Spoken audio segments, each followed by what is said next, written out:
Caribbean leaders this week dismissed U.S. accusations of Cuba labor exploitation following the United States' decision to restrict visas for officials linked to a Cuban government program that deploy medics overseas.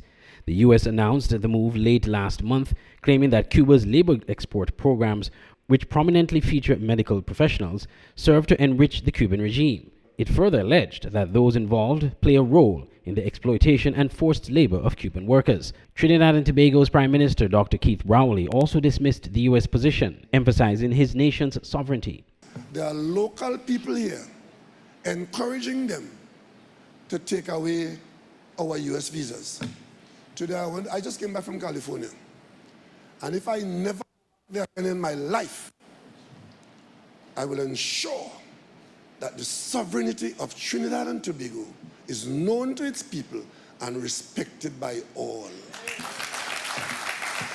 Meanwhile, the Prime Ministers of Barbados, St. Vincent and the Grenadines, and Grenada were more outspoken, offering a strong and unwavering defense of Cuba. I will also be the first to tell you that we paid them the same thing that we pay Bajans, and that the notion, as was peddled not just by this government in the US, but the previous government, that we were involved in human trafficking by engaging with the Cuban nurses was fully repudiated and rejected by us.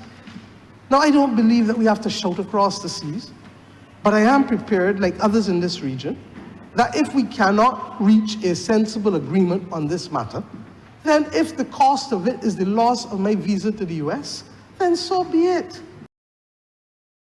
I think from our perspective, we are clear that we have a legitimate partnership with the people and government of Cuba, who have over several decades provided support to Grenada in the medical field. And I think we know what the realities are with our health challenges in Grenada, particularly for specialist doctors. And so from our perspective, we are clear that the partnership that we have with Cuba is legitimate, and we will continue to support and defend the partnership.